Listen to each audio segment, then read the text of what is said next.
শ্রাবণী আনান। আজকের অনুভূতি আপনার? আজকের অনুভূতি, আমি অনেক দিন পরে এই শহীদ মিনারে এসেছি। আমি এত বছর আসিনি, এই প্রথমই বলতে গেলে।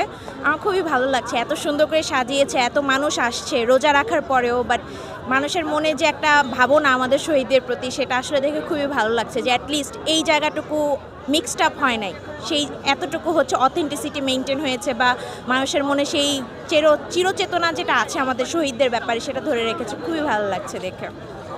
আপনি কি জানেন বাংলায় আজকে কত তারিখ কি মাস ছিল? বাংলায় তো আজকে 21শে ফেব্রুয়ারি, তো ইংলিশে বাংলায় আমার ঠিক জানা নেই, কারণ আমি ওভাবে অতটা আমার কোনো আপডেট রাখা হয়নি বাংলা ক্যালেন্ডারে। বাট অবশ্যই আজকের 21শে ফেব্রুয়ারি হিসেবেই আমাদের কাছে এটা আসলে চিরচেতনাধারী হয়ে আছে। সো এই তো। আচ্ছা, এটা আপনার দোষ না, এটা হলো আমাদের এই সমাজ ব্যবস্থার দোষ। কেন দেশটা স্বাধীন হলো বাংলা ভাষার জন্য যুদ্ধ করে, অথচ দিবসটার নাম রেখে দিল ইংলিশে। এটা একটা হাস্যকর বিষয়। হাস্যকর বলতে হ্যাঁ, কারণ আমাদের যে পাঠ্যপুস্তকগুলো আছে সেখানে 21শে ফেব্রুয়ারি কিন্তু মেনশন করা হয়, বাংলা ক্যালেন্ডারের কথা মেনশন করা হয় না।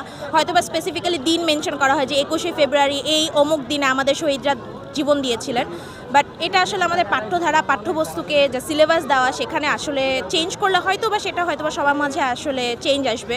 বাট এটা 21শে ফেব্রুয়ারি হিসেবেই সারা বিশ্বে যেহেতু ইন্টারন্যাশনাল মাদার ল্যাঙ্গুয়েজ ডে হিসেবেও এটা স্বীকৃতি পেয়েছে, তো আই ডোন্ট থিঙ্ক যে এটা মিক্সড আপ। এটা দুই দিকেই ভালো। একদিকে যেমন আমাদের বাংলার মানুষদের জন্য ক্যালেন্ডার হিসেবে বা বাংলার দিনটা জানা যতটা জরুরি, ততটা দেশের বাইরে আমাদের পৃথিবীতে যে আমরা যে স্বীকৃতিটা পেয়েছি আন্তর্জাতিক মাতৃভাষা হিসেবে, সেটা আমাদের জন্য আরেকটা বড় গর্বের বিষয়। সো দুই দিক দিয়েই আসলে।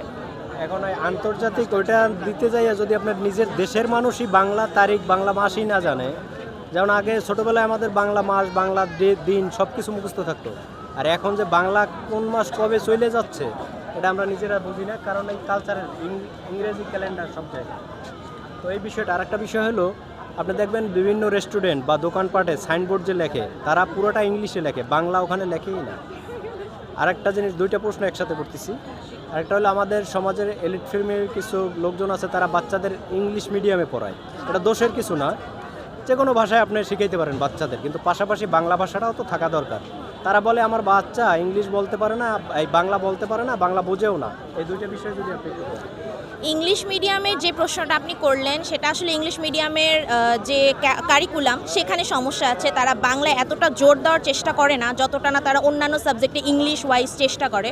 সো এই দিকটা আসলে সরকারের নিজের আওতাতেও নেই, এটা বেসরকারি স্কুল যেহেতু, নিজের এক্সপিরিয়েন্স থেকেই বলছি। তো সেই দিকে আসলে ইংলিশ মিডিয়ামগুলো যদি নিজেদের পাঠ্যপুস্তক কারিকুলামে বাংলাটাকে আরও জোরদার করতে পারে, আই ডোন্ট থিঙ্ক এই প্রবলেমটা থাকবে যে বাচ্চারা বাংলা বলতে পারে না বা বাংলা ডেট জানে না। এটা আসলে একটা বেসিক জিনিস, নার্সারি প্লে গ্রুপ থেকে এগুলো শেখানো হলে আই ডোন্ট থিঙ্ক এগুলোতে কোনো গলত থাকবে। আর একটা কথা আপনি যে বললেন যে ইংরেজিতে আপনার রেস্টুরেন্টগুলোতে লেখা থাকে, এটা হচ্ছে রেস্টুরেন্টগুলোর পলিসি। বিকজ আন্তর্জাতিক মাতৃভাষা দিবস হিসেবে এই দেশে কিন্তু ফরেনাররাও আসে। সো অ্যাজ আ হোল তারা চেষ্টা করে যে এলিট শ্রেণীর পাশাপাশি বাংলার আশেপাশে যারা আসে ফরেনার, তাদেরকেও ধরে রাখার জন্য, অ্যাজ আ হোল প্রেজেন্ট করার জন্য। এটা তাদের marketing strategy. But there are some restaurants যেখানে কিনা বাংলা তারা অ্যাজ আ হোল ফলো করে, বাংলা খাবার ফলো করে, বাংলা মেনু ফলো করে, বাংলা ডেট ফলো করে আশেপাশে। বাট অতটা না যতটা না আপনি বলতে যাচ্ছেন। মেজরিটি আসলে ইংলিশ ক্যালেন্ডার ওয়াইজ এই ডেটটাতে। আমি বলতে চাচ্ছি যে ওনারা শুধু যদি ইংলিশে না লেখা, ইংলিশটাও থাকলো, বাংলাটা প্রথমে লেখে নিচে ইংলিশটা লিখতো, এটা যদি বাধ্যতামূলক রাষ্ট্র করতো যে বাংলা ভাষা লিখতেই হবে, নাহলে তো ধীরে ধীরে আমাদের এই বাংলা ভাষা হারিয়ে যাবে। এটা না, বাধ্যতামূলক তো রাষ্ট্র বলেই দিচ্ছে, এরকম তো কিছু না। এটা তো আমাদের মাতৃভাষা, ভাষার উপরে তো কারো অধিকার নেই, এটা আমাদের নিজস্ব অধিকার। যে যে ভাষায় কথা বলে স্বাচ্ছন্দ্য, নিজের স্বাধীনতার মধ্যে হস্তক্ষেপ হয়তো বা রাষ্ট্র করবে না। কিন্তু আমি এতটুকু বলবো হ্যাঁ, যে কিছু কিছু ইম্পর্টেন্ট ডেজ যেমন 21শে ফেব্রুয়ারি, আরও অনেক যে দিবসগুলো আছে সেগুলো বাংলার পাশাপাশি ইংলিশ, এই দুইটা রাখলে হয়তো বা আমাদের যে এখনকার যে ছোট বাচ্চারা, তারা যে ইংলিশের প্রতি বেশি ঝুঁকে গিয়েছে, তারা হয়তো বা আরেকটু বেশি কনসার্ন হবে আমাদের বাংলা ভাষার প্রতি।